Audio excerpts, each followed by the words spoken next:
Hello, now I'm back again with a new video. As I told yesterday that today I will be discussing on the general terminology which is used in finite automata. So we directly come to the topic. First thing is alphabet. What is meant by alphabet, or you can say as the alphabet set. Now this alphabet or the alphabet set is generally denoted by sigma, right? It is the basically the set of symbols which will make up a particular language. It is a set of symbols that will make up a particular language. For example, if I define sigma is equal to 0 comma 1, what it means is that all strings that will be coming in that particular language will be composed of 0 and 1. If I write sigma is equal to a comma b comma c, it means that the strings will be composed of only the characters A, B and C. If I write sigma is equal to A, B, C plus minus 0, 1, so it means that the string in a particular language will be composed of these input symbols. So sigma is basically, you can say, the set of input symbols which will form the strings of that particular language. Now you can have any character in the set sigma. Now after sigma, what comes is a string, or which is also called as a word. String or a word, basically it is a concatenation of the symbols of sigma, and it is generally denoted by the letters small w, x, y and z. So this is a commonly followed notation, although it is not necessary always to denote by w, x, y, z, but in most of the books and in the general terminology we denote the string or a word by these symbols. So if I have, say, supposing sigma is equal to 0 comma 1, so a string of this alphabet set, there could be many strings in the alphabet set. One of the possible string is 0 1 1 0, so I'll name it as w. So w is equal to 0 1 1 0. So w is a string which is composed of 0 1 1 0, that is, it is composed from the characters from the sigma, right? Another possible string from this alphabet set could be 0 1 0, 1 1 1 1, any number of ones, right? Any number of zeros, any number of zeros followed by any number of ones. So a string or a word means concatenation of symbols from the alphabet set, that is denoted by what? Sigma, right? Now third thing that we should know is that how do you denote the length of a string? Now how do we find out the length of a string? Now the length of a string, basically if you have named the string as w, then the length of the string will be denoted by mod w. So if I say that w is equal to 0 1 1 0, in that case the length of this string is how much? It is 4, so mod w comes out to be equal to 4. So if I say that w is equal to 1 1 1, then mod w is equal to 3, right? So this is how we find out the length of the string. Length of the string basically means the number of characters in that particular string, right? Next important string that we have is called as a null string. Now this null string is represented by the symbol null, alright, and you must always remember that the length of the null string is 0. Length of the null string is 0. So if supposing I have w is equal to 0 1 1 0, right, then the length of this string is what? As you can find out, length of this string is 4.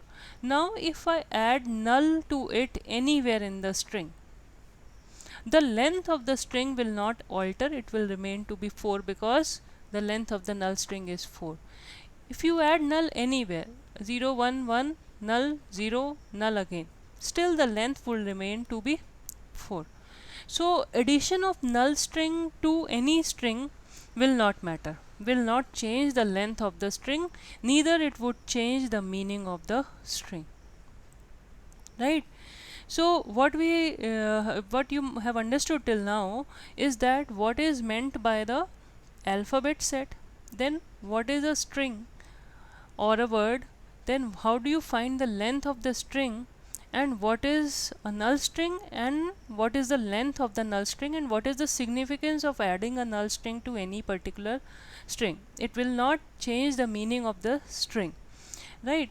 Next thing that we should know is that how do we find out a prefix of a string.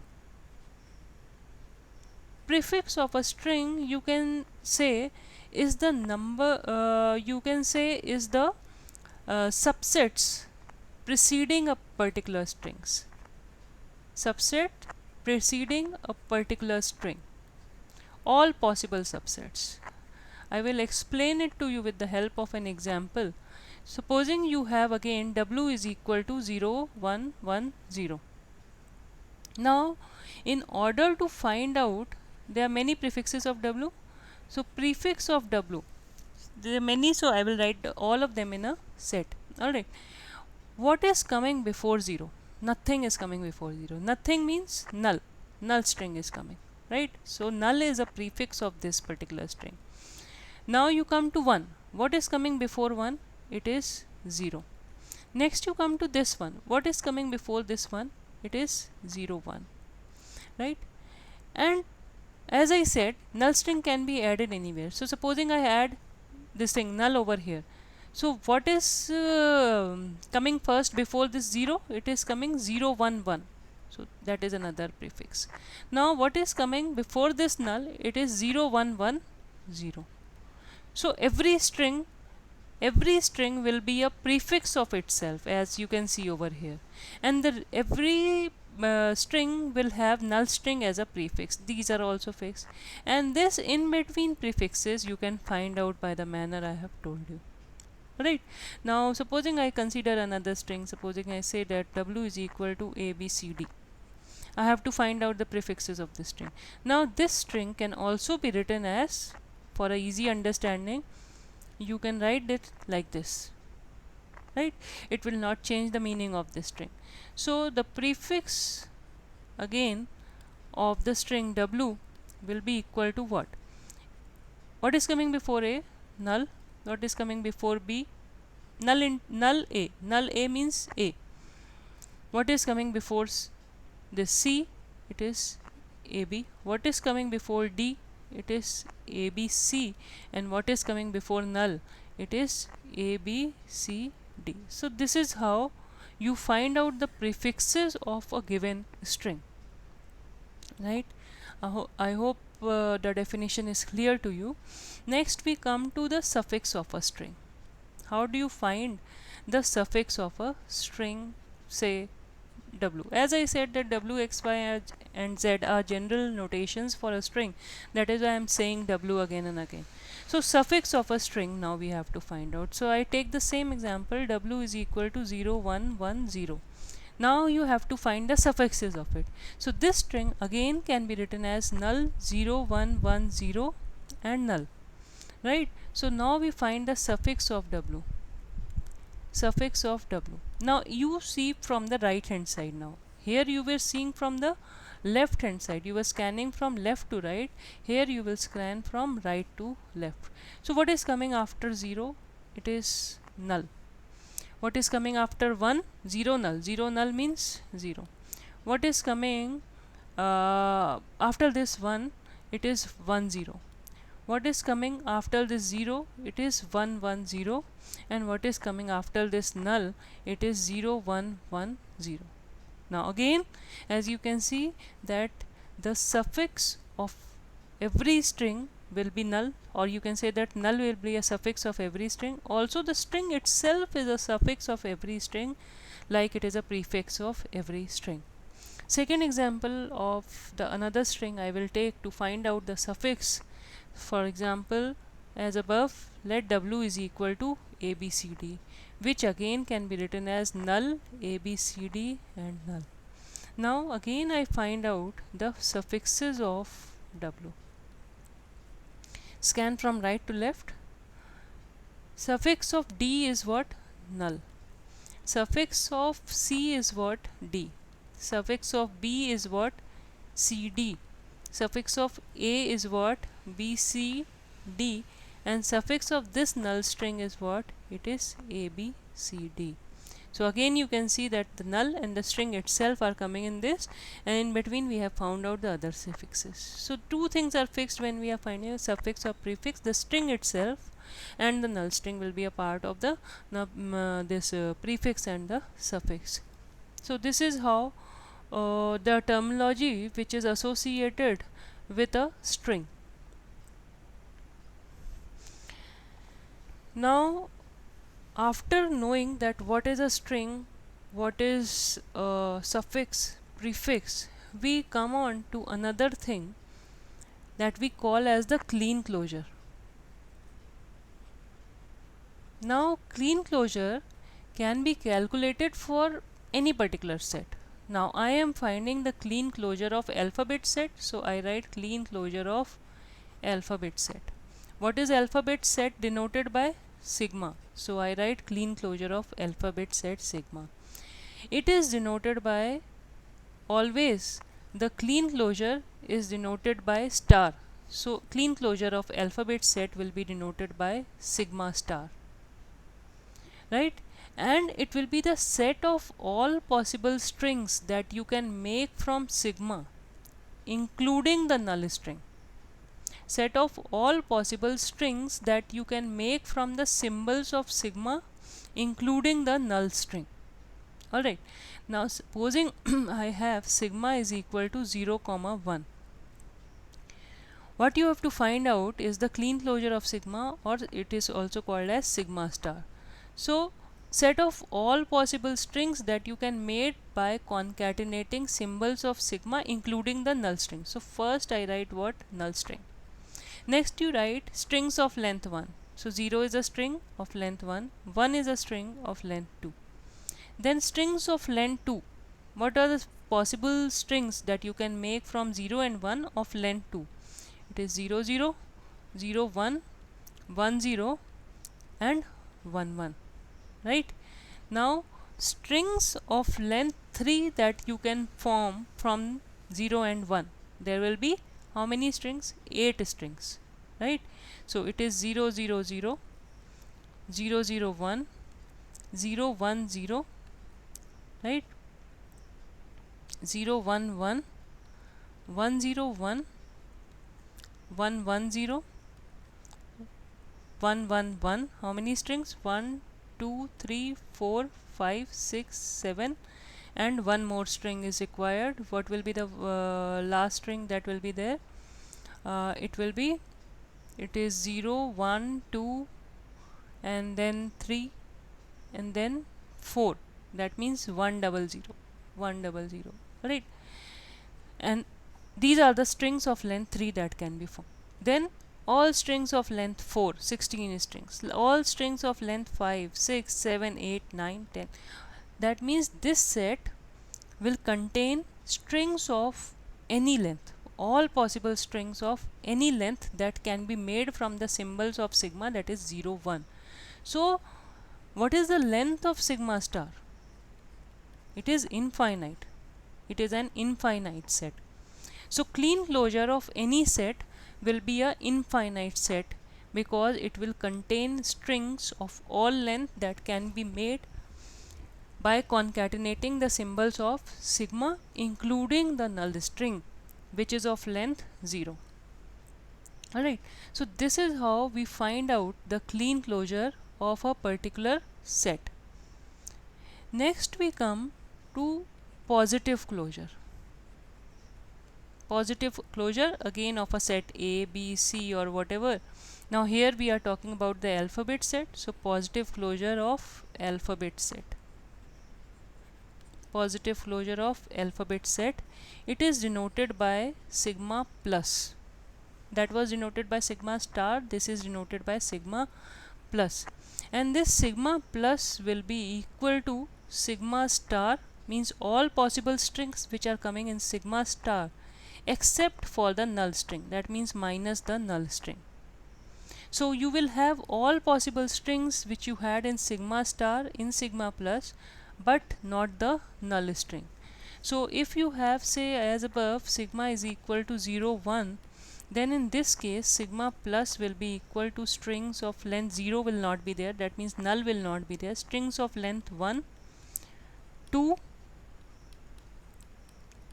3 4 5 6, again the length of the positive closure set will be what? It will be infinite again, right? So this is how we can find out the clean closure or the positive closure of any particular set.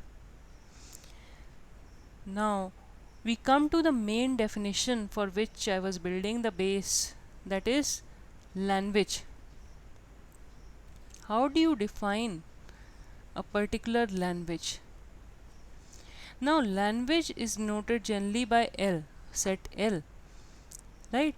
And every language will have strings which will be composed of symbols from sigma, and L will have certain property.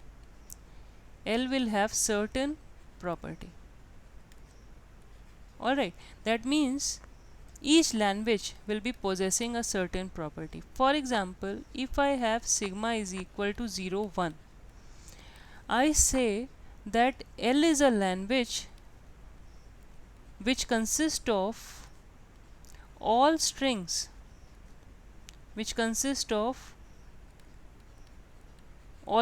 containing only ones, all strings containing only ones. So what do you think are the possible strings which will be coming in this language? So L will be equal to what? 1 2 ones, 3 ones, 4 ones, 5 ones, infinite number of ones, right? Second language I consider all strings, say this is L1, L2 I find all strings starting with 1 or starting with, say, 0. Then L2 will be equal to what? 0 0 1 1, 0 1 0, 0 0 1, 0 0 0 0. All possible strings which are starting from 0 will be coming in this particular language. Now what you have to see here, observe here, is that can we say that L1 is a subset of sigma star? L2 is also a subset of sigma star, right? And it is having certain property, capital P. For example, L1 is having what property? L1 has the property that it will have strings which have only ones, no zeros will be there, right? L2 will have all strings which will start with 0, which will have all strings starting with 0, and no string will be starting from 1 in this. So sigma star will be containing all the possible strings, right? We are talking about a subset of sigma star which is having a certain property. So that is why we can write that L1 is a subset of sigma star and L2 is also a subset of sigma star. So what we infer from this is that any language L will be a subset of sigma star.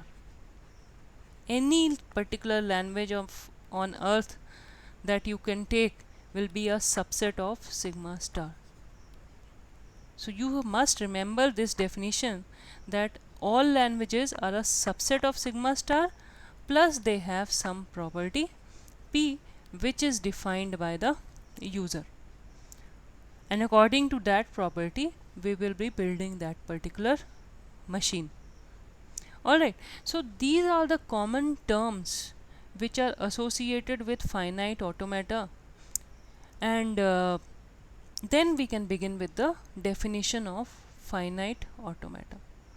So today only this short tutorial will tell you about the terminologies which are used, and you must understand clearly that what is sigma, what is a string, what is a word, and what is the positive closure and what is a clean closure. These are frequently asked questions, mainly in the first part, maybe of 2 marks questions or 5 marks question. You get such type of questions because there are very few definitions which you have in automata theory, or small numericals like this you can be asked, right?